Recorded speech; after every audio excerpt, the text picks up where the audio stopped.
Kanyang pagmamahal sa atin, tayo po ay kanyang tutulisin. Amen. So mga kapatid, manalangin po muna tayo.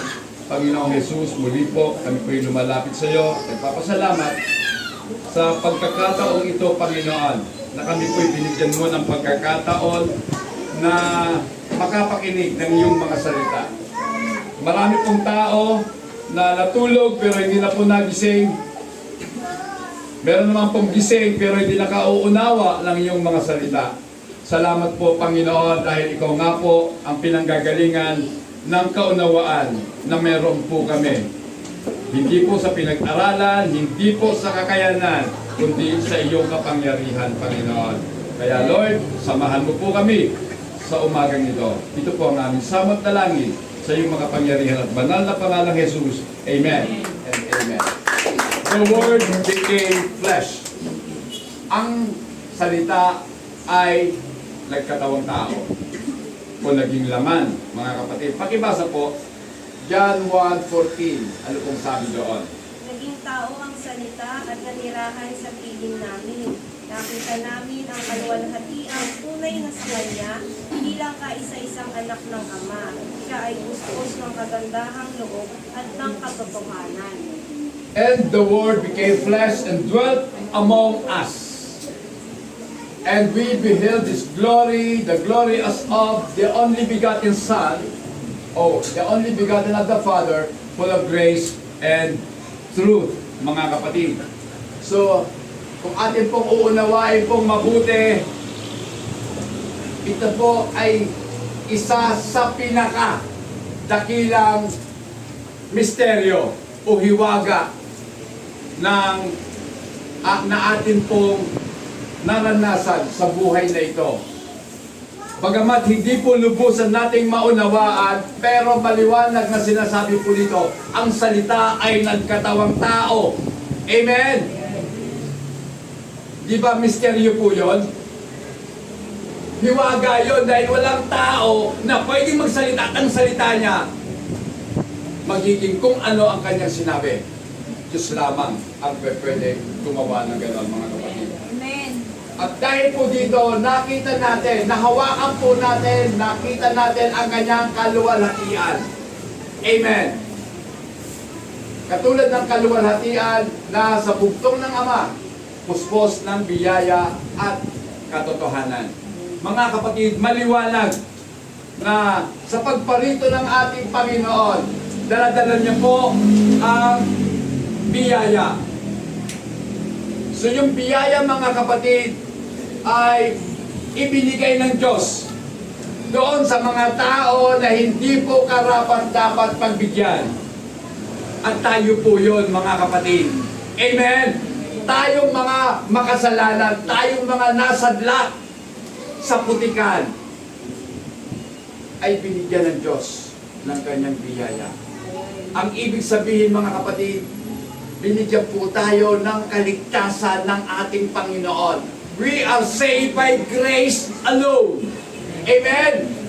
Tanging biyaya lang ng Panginoon ang nakapagligtas sa atin. Hindi po sa pamamagitan ng ating mabubuting mga ginagawa.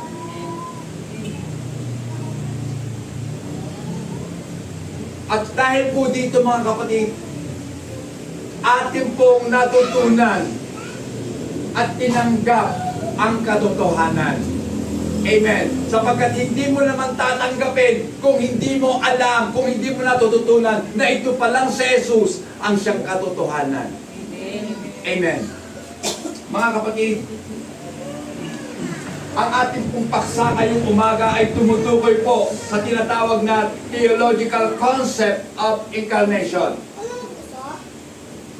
Pag sinabi pong ang konsepto ng pagkakatawang tao, ito po ay isang katuruan ng iglesia, mga kapatid, na kung saan ang Diyos na Espiritu ay nagsasalita, mga kapatid. Amen. Di po ba? Subalit kung atin pong uunawaing mabuti, ang salita po ay walang anyo, sapagkat siya po ay salita nga. Amen. At dito, mga kapatid, nagkatawang tao ang salita. Amen? mula po sa pagiging espiritu, siya po ay naparito sa anyong tao, mga kapatid. Becoming a physical person to live among humanity. So nakasalamuhan ng ating Panginoon, tayong mga tao. Tingnan nyo ang pakikipagsalamuhan niya, nakisama siya sa mga makasalanan. Amen? Sa mga pangit ang ugali, nakisama ang ating Panginoon. Sa mga taong nalublob sa pupitan ng kasalanan. Amen. Yun po yung totoong pagpapakumbaba, mga kapatid. Tingnan nyo, Diyos, walang bahid ng anumang karumihan at kasalanan, bumaba sa lupa, nakitulad sa atin. Amen. Pero tayo ayaw nating makitulad sa ating mga kapatid. Nandito na ako sa komportabling kalagayan, ba't ako lalapit sa kanila? Ang hahanapin ko, yung ka-level ko, sabi nila. Diba? Pero salamat sa Diyos, ako po'y pinalaya sa ganoong uri ng kaisipan. Dahil para po sa akin, tinawag ako ng Diyos para sa mga mahihirap. Amen. Upang sila man sa kanilang kahirapan, kahit papano'y makaranas ng kaginawahan sa piling ng Panginoon. Amen. Mga kapatid, totoo po, masarap maglingkod sa ating Panginoon kung ating lubusang mauunawaan ang dahilan ng kanyang pagparito. Naparito siya upang maging tulay natin sapagkat meron pong pagitan ang taong makasalanan sa Diyos na banal. Siya po ang naging tulay kung bakit siya nagkatawang tao upang gamitin ang taong bihikulo para makarating tayo sa Diyos. Amen. Hallelujah. At sa kanyang pagparito, mga kapatid, nireveal ng Panginoon, ipinakita niya, ipinahayag niya ang kalikasang bilang Diyos. Amen. Dala niya at iniaalok ang kaligtasan. Mga kapatid, dala-dala ng Panginoon ang kaligtasan. Wala po sa atin ang kaligtasan, nasa Kanya. We don't have to accept Him para maligtas. It is Him. Siya po ang lumapit sa atin upang ialok ang Kanyang sarili. Amen. Sapagkat sa katotohanan, ang tao po ay walang kakayanang makarating sa Diyos. Wala po. Kung bakit may relihiyon, yun po yung pagtatangka ng tao na abutin ng Diyos. It is the very attempt of man to reach God. But they can't. Hindi talaga maaari. Kaya ang Diyos nagkatawang tao. Amen. Ipinanganak. Saan? Sa sabsaban.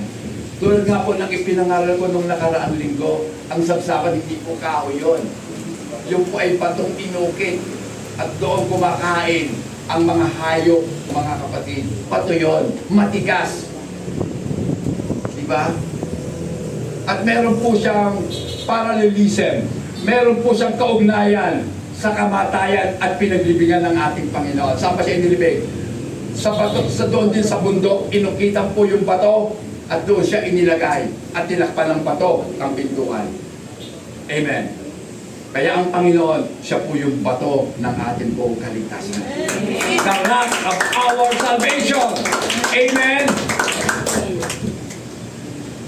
So ito po yung nagpapahayag po na ang Diyos na infinite. Pag sinabing infinite, walang hangganan. Amen. Subalit siya, sa kanyang pagparito, ay naglagay po ng boundary. May hangganan na.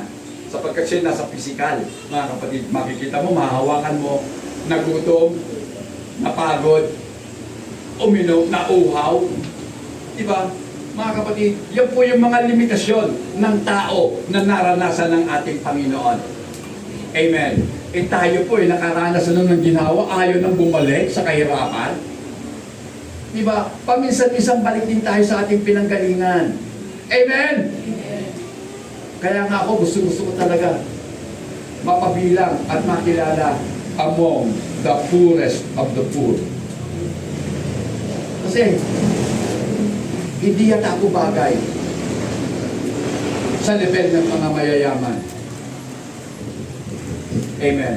Mas gusto ko para pareho lang tayo. Amen! Naghihirap, pero may Kristo sa buhay po natin. Amen. Mga kapatid, sa kanyang pagparito, ipinapakita po ng ating Panginoon ang kadakilaan ng kanyang pagmamahal. The immensity of His love and grace. So hindi po dapat mag-divorce ang dalawang yan. Yung love, pagmamahal, at biyaya. Lagi pong magkasama yan. Amen.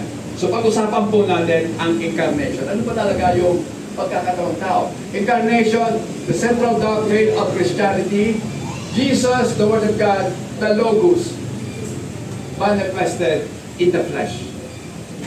Yung salita ng Diyos na Espiritu ay nagkatawang tao. Sa Griego, mga kapatid, ang tawag sa salita ay Logos. Amen. So meron pong tatlong pangunahing kagamitan ang Logos sa New Testament, mga kapatid. Una, Logos in its standard meaning designates, Logos in its standard meaning designates a word. Pag sinabing salita, speech, pananalita, and the act of speaking, ang gawa ng pagsasalita. Amen. So magkakaiba po yun. Iba yung salita, iba yung speech, yung sinasalita mo. Then, iba rin yung gawa ng pagsasalita. Pag-ibasa po, Acts chapter 7 verse 22. Tinuruan siya sa lahat ng karunungan ng mga Ehipsyo at siya'y naging dakila sa salita at sa gawa. Ito po si Moises, mga kapatid. Ipaalam naman natin si Moises. Siya po ay ipinaanod ng kanyang ina. Di ba? Pero sinusundan siya ng kanyang kapatid na si Miriam. Inaalam kung saan patungo. Ang lalagyan na kung saan. Lulang po doon si Moises nung bata pa. At dito po, inampun po siya ng anak ng paraon. At lumaki po siya sa piling ng mga paraon. At siya po ay naging makapangyarihan sa salita at sa gawa. Mighty in words and in deeds. Ibig sabihin, marunong marunong po si Moises. Amen. Mahusay siyang manalita. Amen. Then, magaling siyang gumawa. Sino nakapanood dito ng Moses? O kaya, the Bible. Di ba nandun si Moises? Yeah. No. Moises. Okay. So, then, puntahan na po natin ang number 2. Punta sa number 2. Logos in its special meaning refers to the special revelation of God to people. So sa kanya daw pong pambihirang kahulugan, ito po'y tumutukoy sa espesyal na kapahayagan ng Diyos sa kanyang bayan. Mark 7 verse 13. Pakipasa po. Sa gayong paraan, pinapawalang bisa ninyo ang salita ng Diyos sa pamamagitan ng mga itinuturo ninyo at marami pa kayong ginagawang katulad nito. So, pinapawalang bisa nino. Sino po nagpapawalang bisa? Ang mga relihiyon. Amen. The establishment, ibig sabihin, yung pong relihiyong natatag, ay pinapawalang bisa nila ang salita ng Diyos sapagkat para sa kanila, mahalaga ang tradisyon. Amen? Kasi ang tradisyon po talaga ay namamana yon. Tradition is being handed from generation to generation. So ganun po ang mga tradisyon. So meron naman pong mabuting tradisyon, meron namang masama. Di ba? Sa palagay ninyo, yung pagmamahal ba mabuti o masama? Mabuti po yun. Tanging Pilipino lang ang mga nagmamano. Kaya yung pagmamano, kahit mayaman pa kayo, hayaan nyo magmano ang mga anak nyo. Huwag yung kiss. Hindi atin yan. Amen? Kiss-kiss eh. Kikis-kiss ang tapos tatawagin, imbis na tatawagin kang nanay, inay o kaya tatawagin ka sa pangalan mo, ganon sa Amerika, mga kapatid. Diba ako, tatawagin ko ng naman ako, Rick! Bastos na bata ko O di ba? Tatawagin ka lang sa first name mo. Ganon po sa Amerika, mga kapatid. Pero sa ating pong mga Asian, sa ating mga taga-silanganan, iba po ang ating kultura. Iba ang ating tradisyon. Di ba? Pero may masama rin tradisyon na hindi dapat ginagawa. Sino pa dito ang namatayan na? Ako po kasi ulilan ko sa wala na akong tatay, wala na akong nanay. Di ba? Isa po sa mga nakagista natin, bawal magwalis kapag may patay. Sabi ko, di ang dumi. Sabi ko, magwalis kayo. Di kuya, bawal. Di pulutin nyo kung ayaw nyo magwalis, pulutin nyo. Di ba? Sabi ko, ano bang connect? Ano bang kaugnayan ng pagwawalis? Dahil pag nagwalis ka daw, wawalisin din kayo lahat. Ano, mamamatay tayo lahat pag nagwalis? Yan po yung mga tradisyon, mga kapatid. So, dito po makikita natin, sa pagparito ng Panginoon, ipinahayag niya ang bagong kapahayagan, ang katotohanan. Halimbawa, sasabihin, mahal kita aking kapatid. Kasi ang utos ng Diyos, di ba? Sa Old Testament, mahalin ninyo ang Diyos. Kumahalin ninyo ang iyong kapwa, kagaya ng pagmamahalin nyo sa iyong sarili. So, minahal nga natin sila, pero pagmamahal sa salita lang, pero wala sa gawa. Di ba? Nagugutom ka, Sister Kayla, dahil mahal kita, ipagpe-pray na lang kita. Gutom na gutom ka, di ba? Ipagpe-pray kita, Panginoon, busugin mo po ang kapatid ko. Nabusog kaya siya? Hindi. Lalong nagutom daw kasi sumabay sa'yo sa panganalangin. Pero, may pera ka sa bulsa mo. Bakit hindi mo siya ibili? Ang lapit na lang ng Jollibee. O, di ba? Mga kapatid. Okay, number 3. Logos in its unique meaning personify the revelations of God as Jesus, the Messiah. Ito na nga yun.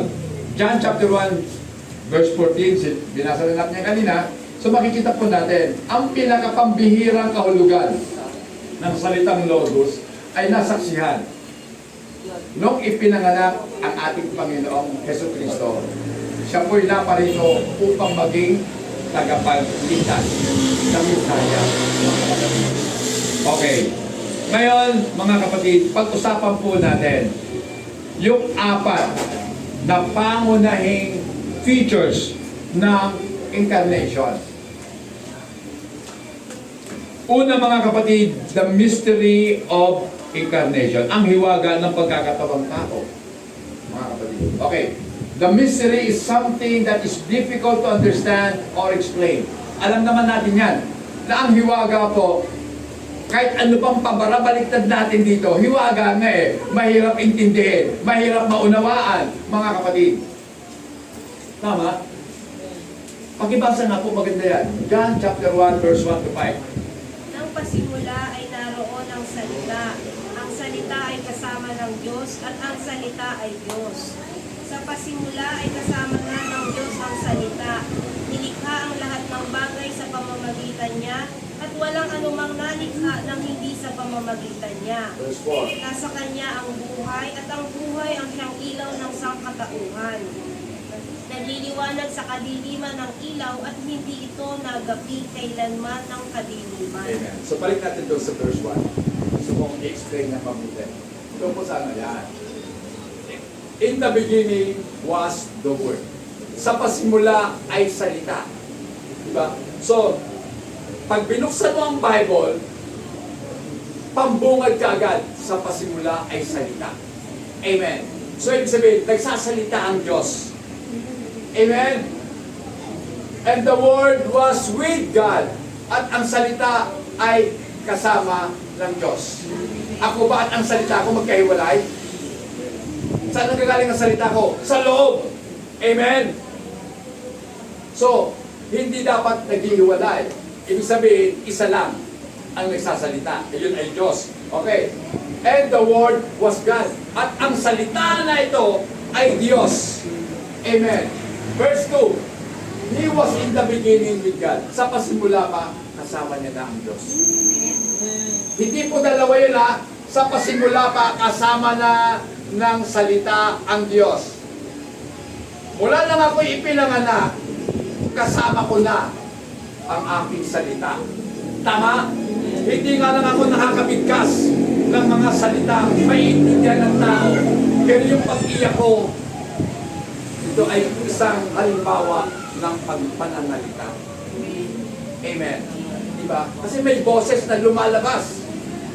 Okay. Verse 3. All things were made through Him. Lahat ng bagay ay nagawa sa pamamagitan niya.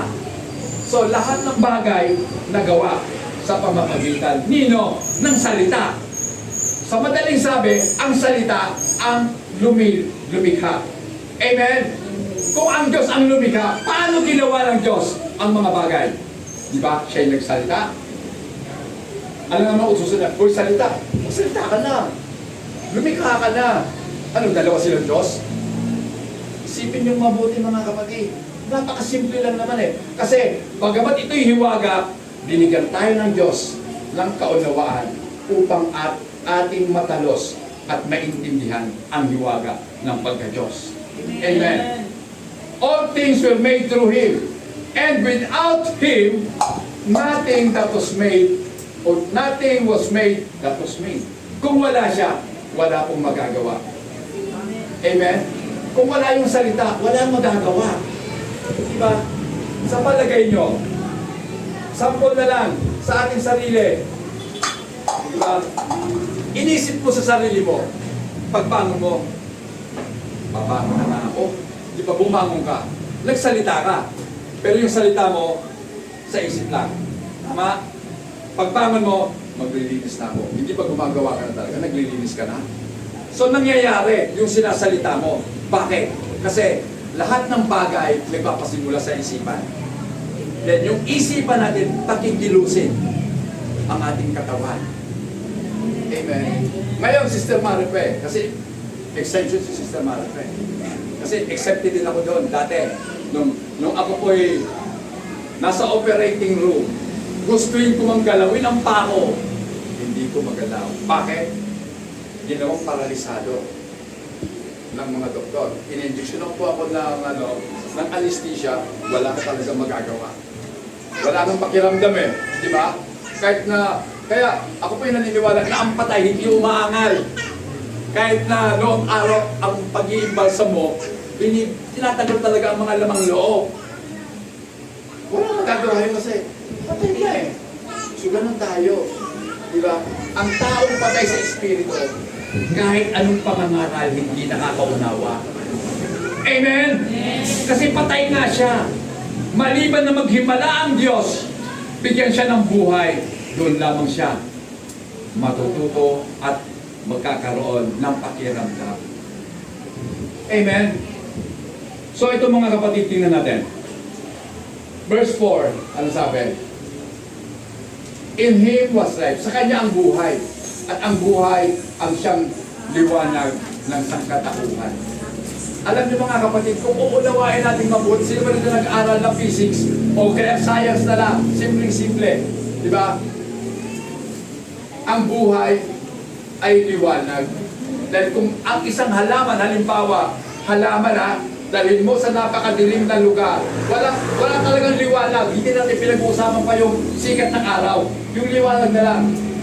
Dalhin mo siya sa madilim na lugar, then isang buwan patay na yung halaman na yan. Then wala pong liwanag. So ang buhay ay nasa liwanag. Amen. At sinabi ng Panginoong Yesus, habang ako'y nasa mundo, ako ang liwanag. Ako ang ilaw ng sanlibutan. Amen?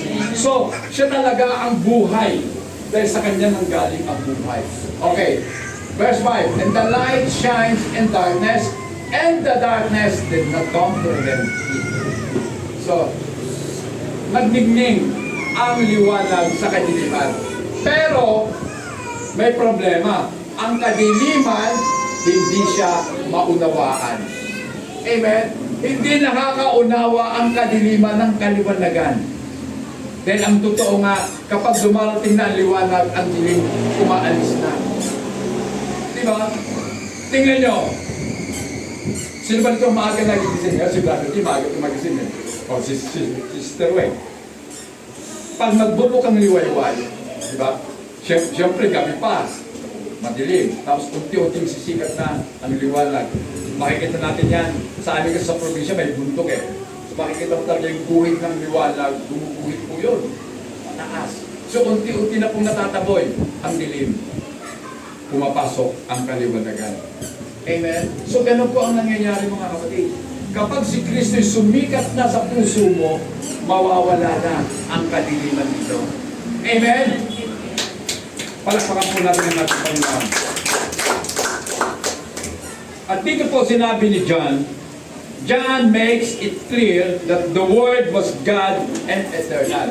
Niliwanag po ni John na ang salita ay Diyos at ito'y walang hanggan. Ibig sabihin ng walang hanggan, walang pasimula at walang katapusan. Amen. Contrasted with exalted attributes of the eternal God with the limitation of man even before the fall. And we'll see why I say that the incarnation is a mystery. Kaya ko po nasasabi na ang pagkakataong tao ng Diyos ay isang hiwaga sapagkat hanggang ngayon hindi kayang intindihin ng tao ang katotohanan nito na ang Diyos na Espiritu may katawang tao. Hindi nila matanggap yan, mga kapatid. Hindi. Kapag para sa kanila, iba si Jesus, iba ang Ama. Tama ba? Iba si Jesus, iba ang Ama, sabi nila. Pero sa atin, isa lang yan.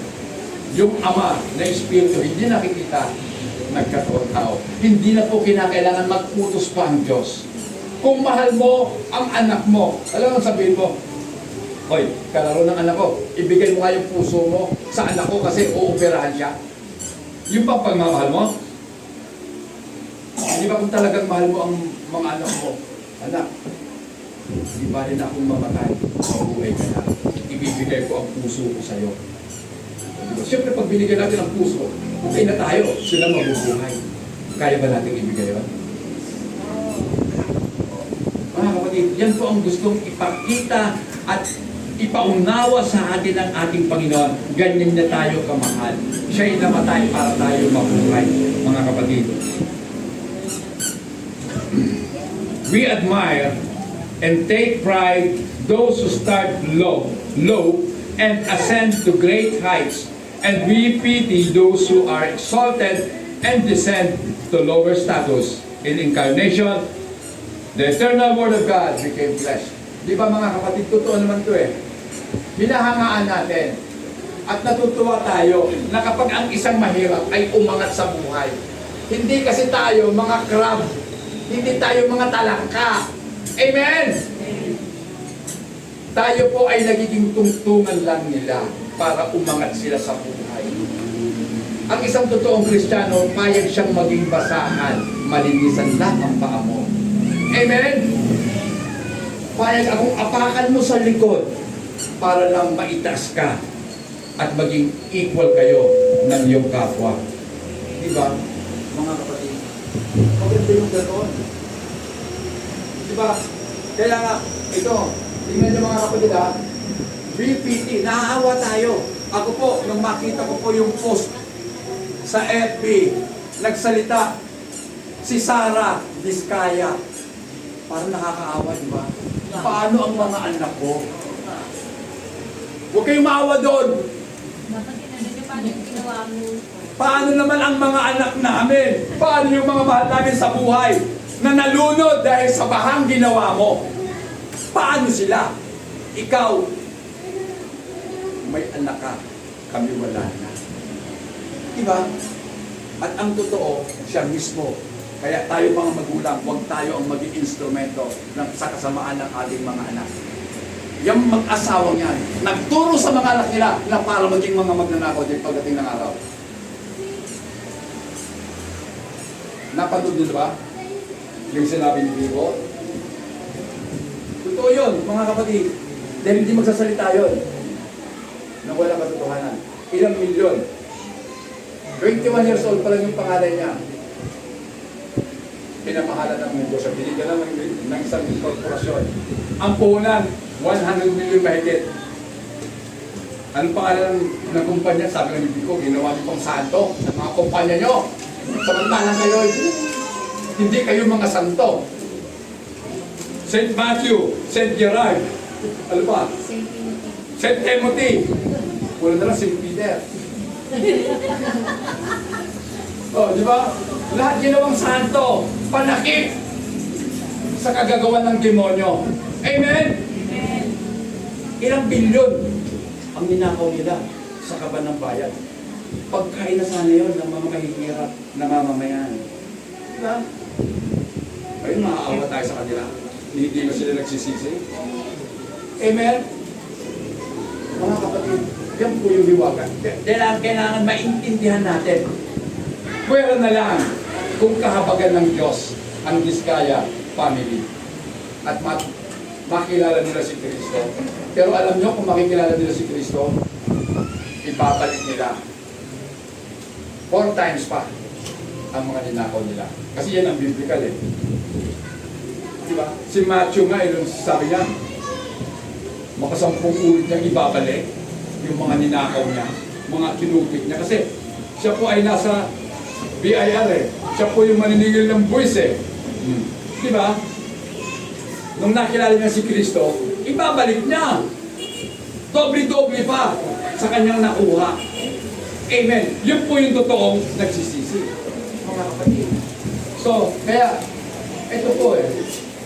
Tayong mga tao, awang-awa tayo sa kanila. Diba? Parang ibinagsak talaga sila. Hindi natin alam, Diyos po ang may gagagawa na. Ibinagsak sila ng Diyos doon sa level na dapat doon sila. Amen. Tapos na po ang masasayang araw. Kaya nga sabi ko nga, mas masarap mamuhay sa mababa. Amen! Amen!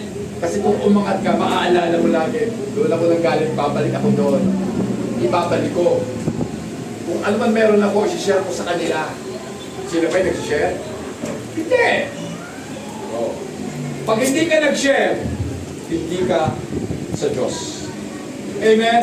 Ang taong hindi nag-share, hindi po sa Diyos yun. Bakit? Dahil lahat ng ginawa ng Diyos, kumbaga, nagbabalik sila sa Diyos. Diba? Tayo mga tao, tingnan nyo na lang, sige nga, langhapin mo ng langhapin ang hangin na ginawa ng Diyos, mamamatay ka. Kung hindi ka mag-e-exhale, patay ka. Diba? Kasi sakim ka eh, gusto mo, akin lahat, sige, langhapin mo ang mga hangin. Huwag kang lalabas ha, huwag mong ilalabas ang carbon dioxide. Sige lang. Baka wala pang 30 minutos nanigas ka na eh. Kasi madamot ka. Ayaw mong ilabas yung yung carbon. Gusto mo lang oxygen lang ha. Okay.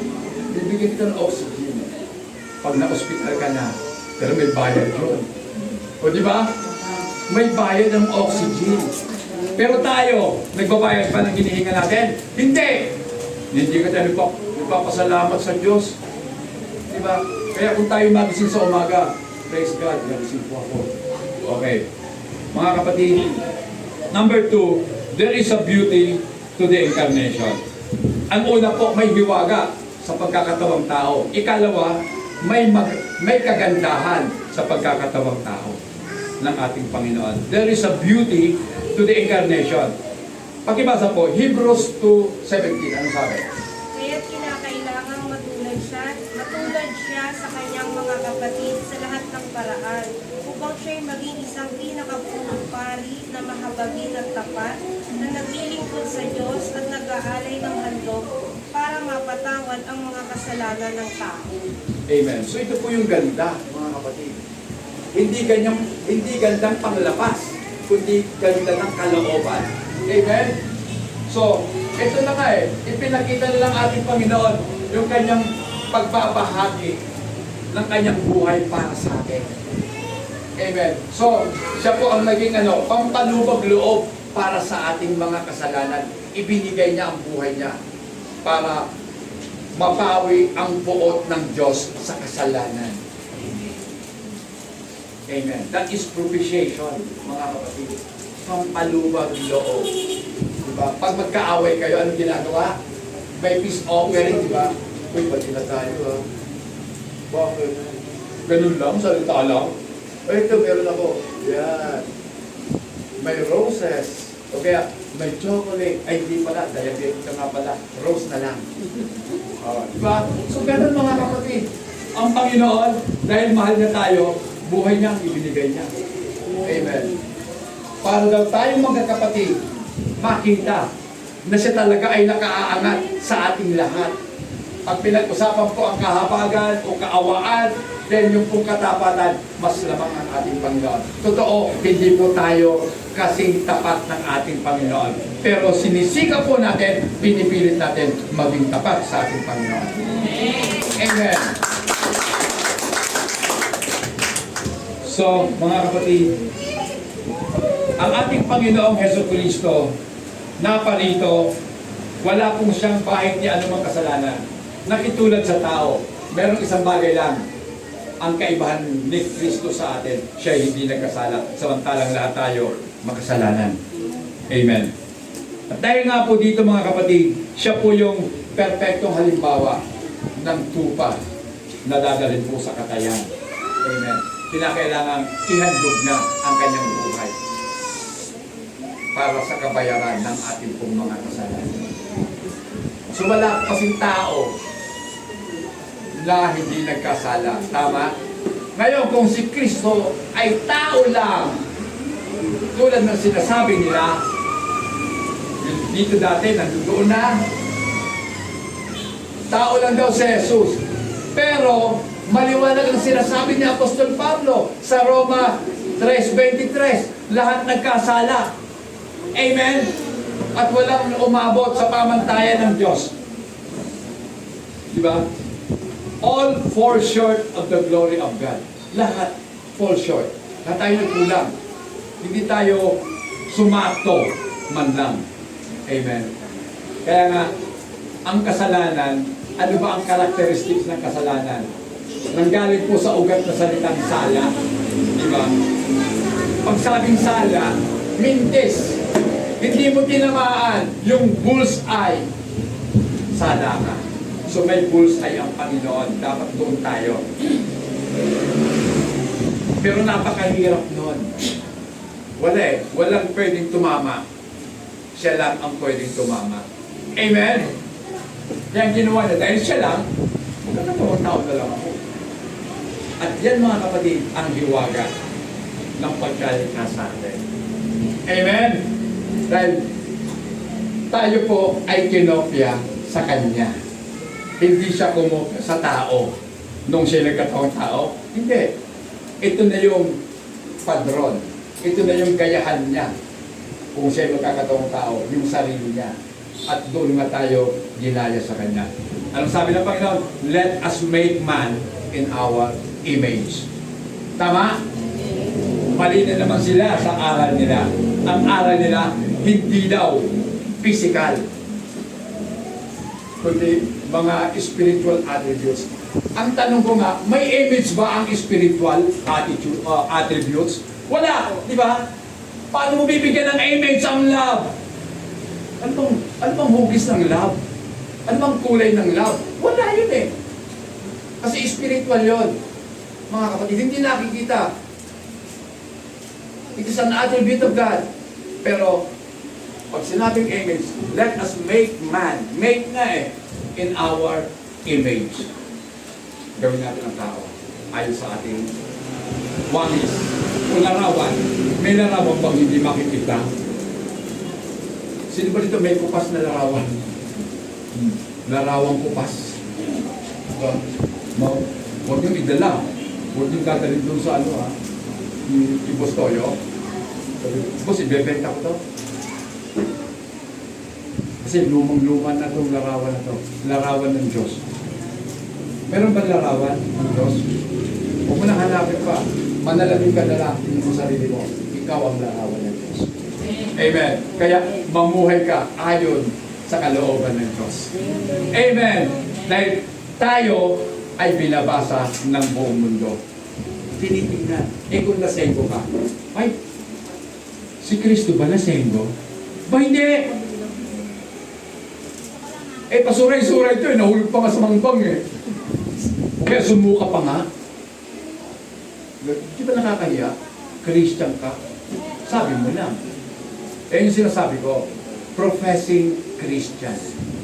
Bukang bibig mo, Christian na uwi. Pero kapatid, huwag ka na lang magsalita. Ipakita mo na lang sa ginagawa mo.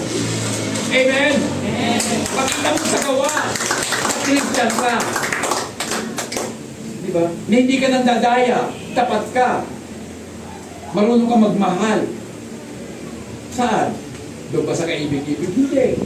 Kahit doon sa hindi mo ibig, mahalin mo. Amen? Sabi nga ng Panginoon, di ba? Pinakamahirap na utos niya eh. Love your enemy. Enemy mo. Kaaway mo ba siya? Pastor, wala akong kaaway. Talaga? Ako meron. Kaaway ko sarili ko, kaaway ko ang demonyo, kaaway ko ang mundo. Tatlo kaaway ko eh. Sila lang. Pero kapatid ko, mahal ko lahat yan. Amen? Amen. Dapat mahalin ng kapatid. Amen. Okay. So mga kapatid, ito pa. Despite our great accomplishment, mga kapatid, the stain of sin renders us incapable of glory for which we were created. But the Word incarnated in love and compatibility, both vertically and horizontally. Yan. Is a beautiful display of the image of God in human flesh. So mga kapatid, sa kabila ng ating tagumpay sa buhay, kasi great accomplishment ko eh. Ano ba yung accomplishment ko? Aba, nakapagpatay ako ng business empire. Oh. Akin yung building doon sa Makati. Pero wala yung talagang building. Hindi. Pag talagay lang natin, meron ng mga great accomplishment. Napatapos mo lahat yung mga anak mo. Lahat sila naging titulado. Lahat sila yumaman. Amen. Pero, yung dungis ng kasalanang nilikha sa'yo, hindi kailanman mawawala hanggang hindi na diniligis ng ating Panginoon. Amen. Kaya nga po, incapable ka eh. Wala kang kakayanan na maluwalhati katulad ni Kristo. Amen. Kasi mga kapatid, tanging ang salita lamang na nagkatawang tao dahil sa kanyang pagmamahal at pag sinabi compatibility, compatible, magkatulad mga kapatid. So magkatulad tayo at ang Panginoon. Amen? Dahil nagkatawang tao siya eh. O, diba? Magkatulad. Pero bakit siya iba ang pamumuhay na? Iba tayo. Dapat, kung tayo'y Kristiyano na, walang reklamo. Amen? Lahat, yes, Lord. Meron ng iba dito yata eh. Yes, dear. Puro na lang yes eh. Pag inutusan ni Commander, yes, dear. Takot. Takot kami sa asawa namin. Ano tawag doon? Takosa. Takot sa asawa. Pero okay lang yun. Kaysa naman matakot sa akin ang asawa ko. Pangit yun, mga kapatid. Okay, wala na lang takutan. Kahit dito po, walang takutan. Amen? Nakita niyo ba kung nag-post ng mga impyerno? Wala. Kasi sa totoo, wala pa naman nakakarating sa impyerno. Ba't alam na kagad nila? Na gano'n, may mga... Nababasa lang natin, may mga uod na hindi namamatay. Yung apoy, hindi po namamatay na apoy. Ang quenchable fire, mga kapatid. Then, ito na. Ito pong vertical, then horizontal, is a beautiful display of the image of God in human flesh. Alam niyo mga kapatid, sa pagkakatawang tao ng Panginoon, ipinakita niya yung totoong pagmamahal sa tao. Ano tawag ito? Horizontal, sa tao. Then vertical, masunurin siya. Sinasabi ng Diyos. Diyos sa kanya. Pastor, huli ka. Di ba? Masunungan si Jesus sa sinasabi ng Diyos. Alam naman natin ang katotohanan eh. Di ba? Na siya at ang Ama, iisa lang. Yung sabi sa kanya ng Ama, kasi ang salita eh. Di ba? Ako, pag nagsasalita ako, then may gusto akong ipaalam sa inyo. Tama? Kumbaga, sinusugo ko ang salita para bigyan kayo ng kaalaman. Sinusugo ko ang salita. Pag sinabing sinugo, umalis sa akin patungo sa mga pakinig ninyo. Tama? Then, sinugo ng Diyos ang kanyang salita. Mahirap talaga gumawa ng libro. Gusto ko sana gumawa. Kaya hindi ako marunong. Kasi gusto kong mailibro yan eh. Kasi wala pa akong nakikita na babasa ganyan na mga aral, mga kapatid. Ewan ko lang kung meron na. Kasi, ang nakakalungkot mga kapatid, pagdating sa oneness doctrine, wala akong nagbibigay ng libre publication. Bibilin mo siya. Kahit sabihin natin, e-book siya, bibilin mo pa. Pero, mga kapatid,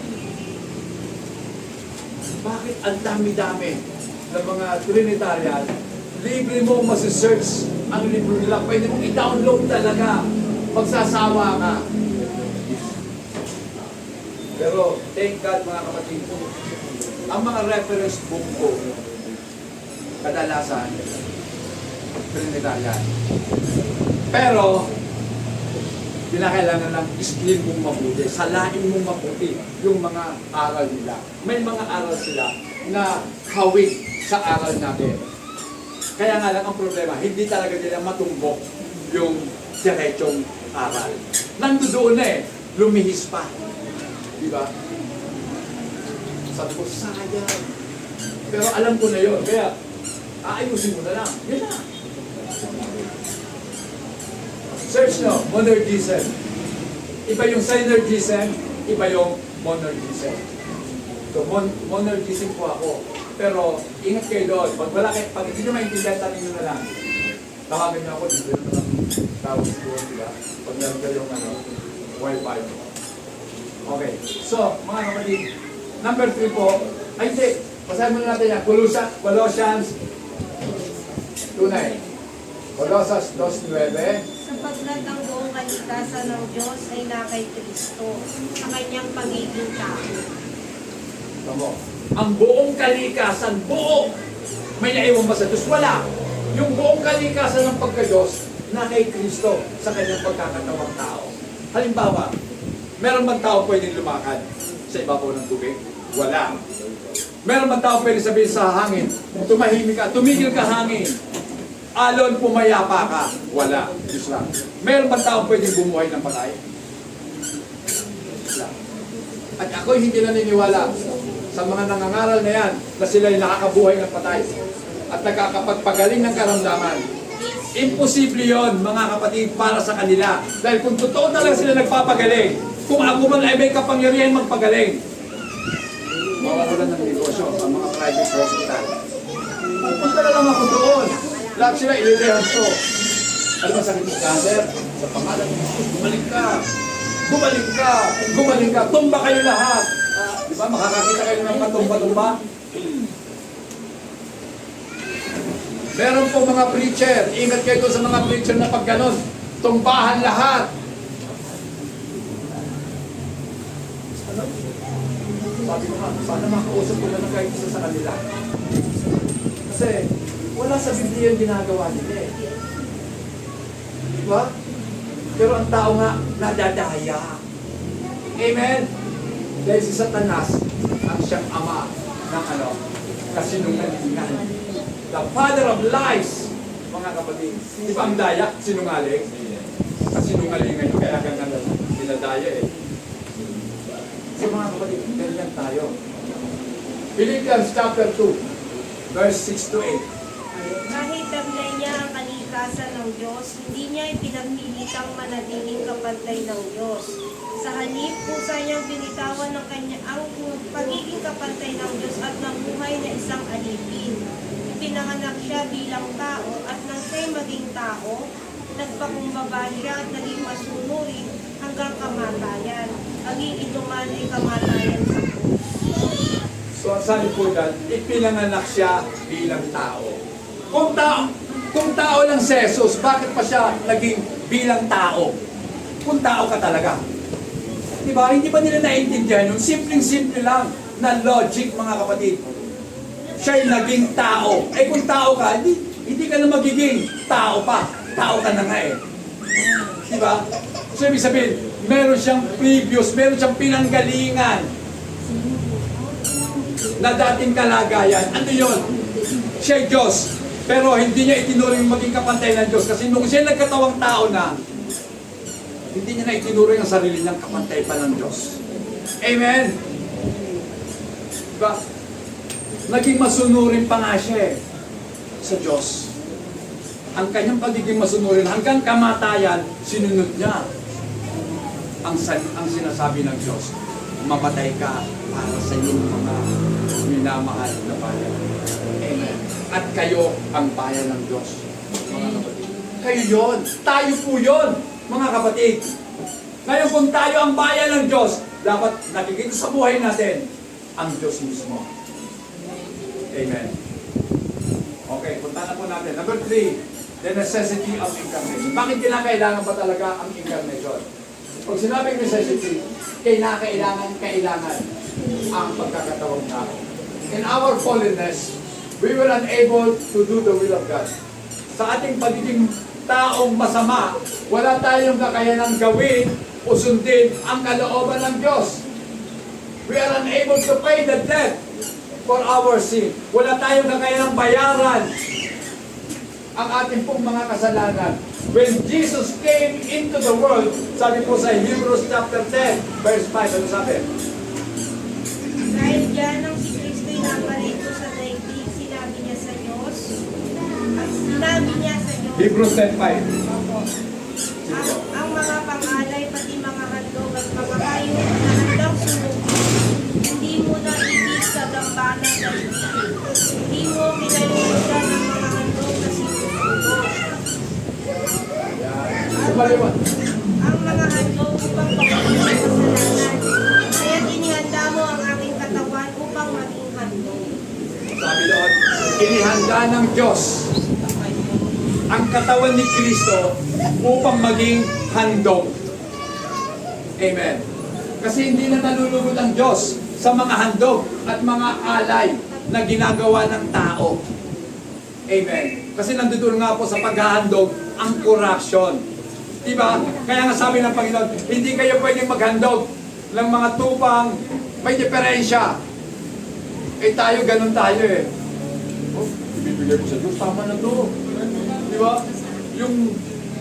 Yung tupa kong pingkaw, o di ba? Yung tupa kong pilay, bigay ko na lang sa Diyos yun. Kasi mataba naman yun eh. Pero ang presyo kasi noon, pag ibinenta ko, mas mababa. Pero ba tayo pag nagbigay sa Diyos? So alam niyo mga kapatid, kung naiintindihan po natin ang mga salitang ito, maiisip na kagad natin, dapat pag naghandog ka sa Diyos, the best. Amen? Diba? Pag nagpuri ka sa Diyos, ibigay todo mo na.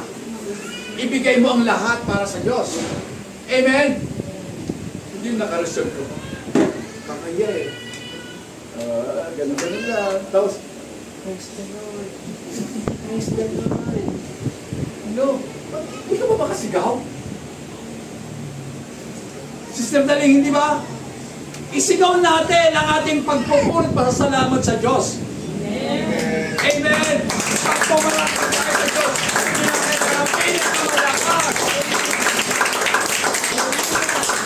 Napapansin niyo ba mga kapatid, pag pumalakpak ako sa Diyos, ganito, kahit nakakapagod yun. Sister Kim, di ba nakakapagod? Pag mataas ang palakpak mo, mas okay na dito eh. Lalo na pag ayaw mo talaga na pinahiya. Yes, praise God, hallelujah. Ganon. Diyos yun eh. Pag nanonood ka tayo ng basketball basket, di ba? Yes! Oh, tumatalong pa. Nakapasok, ang galing talaga. 4 points, ay, 3 points ang wala pinakamataas. O, di ba? Oh. 3 points, kung nakakapasok sa ano, kilala niyo yun? Si Kerry? Kerry niyo yun? Di ba? Hindi chicken Kerry, ah. Di ba, layo pa doon. Bando doon sa kabilang court yun. Itatapon yung gano'n, pasok. Diba? Pero mas magaling ang Panginoon. Ibinigay niya buhay niya para palipaligtas. Amen! Wala nang higit doon. Siya ang pinakamagaling sa lahat ng magaling. Amen! Kaya hindi ako nahihiya. Kahit mamaos man ako, hindi ako nahihiya. Nasabihin ang katotohanan. Kung ako man ay mapaos, namaos ako sa kasisigaw ng totoo. Amen! Kasi namaos ka sa kabibidyo, okay mo. Di ba? Narao.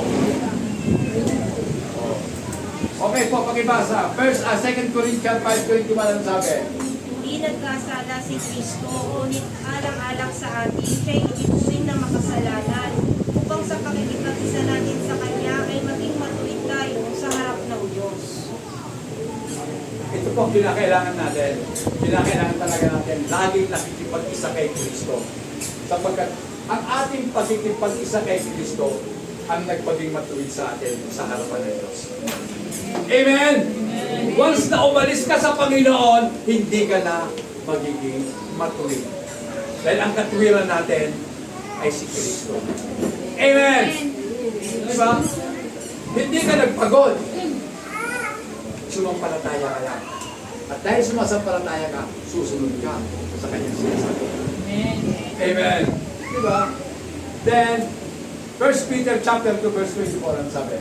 Sa Kanyang pagkamatay sa krus, pinasa niya ang ating mga kasalanan upang tayo'y mamatay na sa kasalanan at mabuhay ng ayon sa kalooban ng Diyos. Sa pamamagitan ng Kanyang mga sugat, kayo'y pinagaling. Amen. So, who himself bore our sins in His own body on the tree. So, dinala niya ang ating pong mga kasalanan doon sa krus, mga kapatid, upang tayo, having died to sin. So, maliwanag yan na sinasabi, tayong mga namatay na sa kasalanan might live for righteousness. Ay mabuhay tayo para sa katuwiran. By whose stripes you were healed. Na sa pamamagitan ng kanyang mga latay, tayo po yung nagsigaling. Ang usapan dyan, ano ba yung kagalingan na tinutukoy po dito? Kinakailangan, ano natin yan? Qualify. Ano ba yung kagalingan? Kagalingan ba sa physical? Pwede. Pwede yon. Pero hindi sa lahat ng panahon applicable sa physical na kagalingan.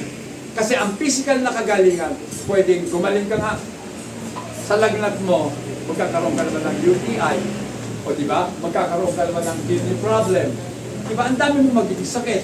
Pero, ang nakikita ko po dito, spiritual healing ang binibigay ng Panginoon. Number 1, lahat po tayo ay may sakit. Yung sakit natin, nakamamatay talaga.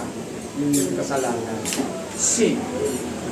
Kung merong big sin sa mundo, merong big S sa spiritual. Big C, cancer. Big S, sin. Dahil may sin, dahil nga ang tao'y nagkasala, pinakailangan natin ng Savior. Pinakailangan natin ng tagapagligtas, mga kapatid. So, dito po papasok ang ating Panginoon. Okay. Number 4, the hope of incarnation. May pag-asa pa po tayong lahat.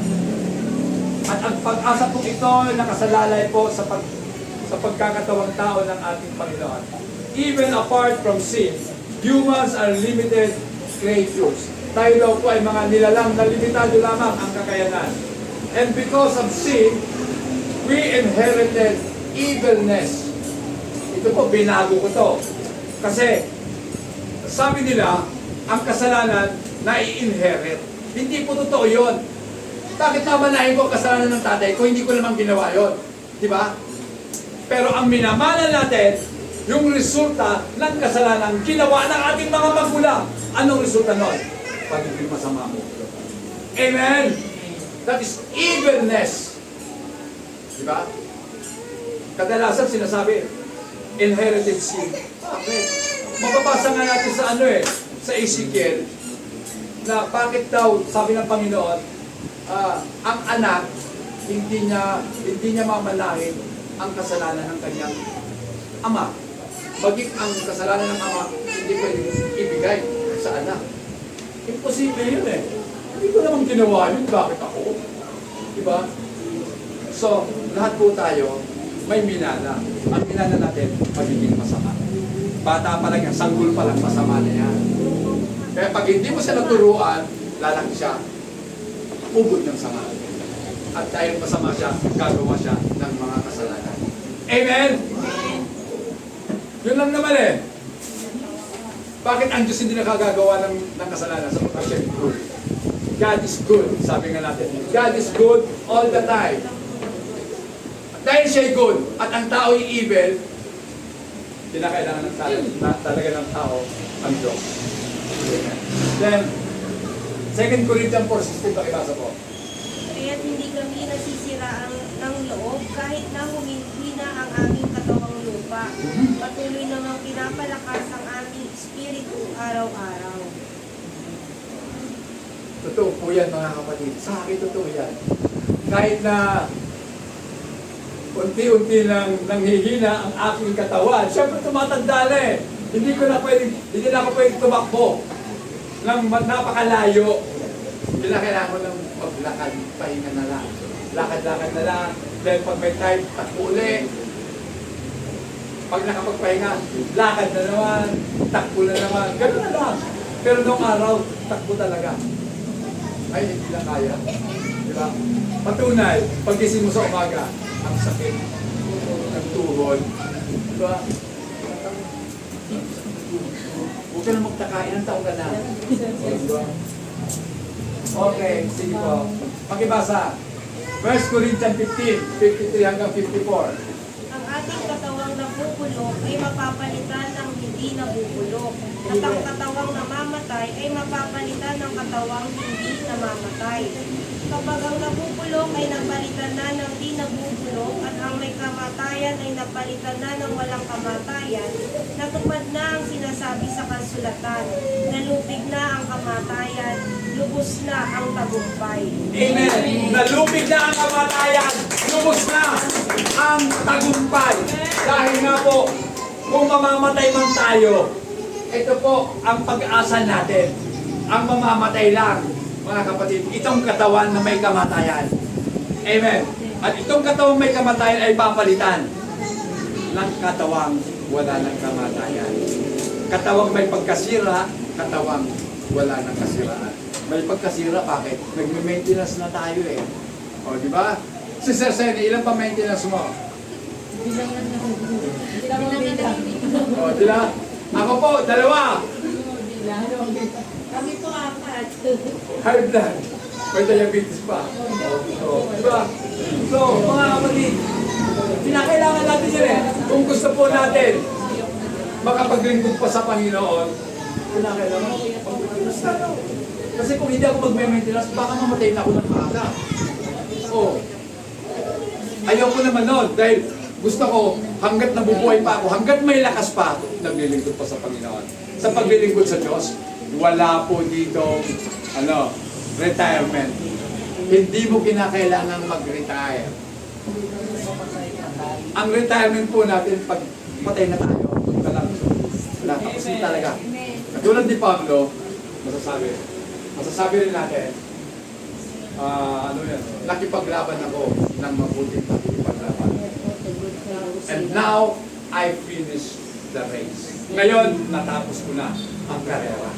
Mga kapatid, dapat gano'n tayo. Wala pong pagtatapos ito. Walang graduation. Ang graduation kapag kumikita ang mata natin. Ito po, sa pagtatapos po natin, 1 John 3:2, pakibasa. Mga minamahal, mga anak na tayo ng Diyos ngayon. Amen. Ngunit hindi pa nahahayag ang magiging kalagayan natin. Ngunit alam natin sa pagdating ni Kristo, tayo magiging katulad niya sapagkat makikita natin kung sino talaga siya. Amen. So, maliwanag sinasabi dito. So, hindi ko po masasabi kung ano magiging ano tayo. Ang sabi lang dito, kung ano siya, magiging ganun din tayo. Meron pa nakakakita na kay Jesus? Wala pa. So, hindi natin alam kung ano magiging ano tayo, mga kapatid. Then, conclusion. The Word became flesh. God manifested Himself in the flesh, the fulfillment of prophecy and the foundation of our understanding. That the Lord Jesus Christ is indeed the ultimate expression of God's love. Tingnan niyo na lang sa FB ko. Nilagay ko po sa ating sa Life Gospel Apostolic Church. Nandun yung conclusion ko. Nilagay ko lang agad yung kanina umaga. The Word became flesh. Nagkatawang tao ang salita at nahayag siya sa laman upang maging katuparan ng mga inihula at siya ang pundasyon ng ating kaunawaan na si Yesu Cristo nga ang ultimate. Siya po talaga at wala nang iba ang kapahayagan ng pag-ibig ng Diyos. Tumayo po tayo lahat mga kapatid.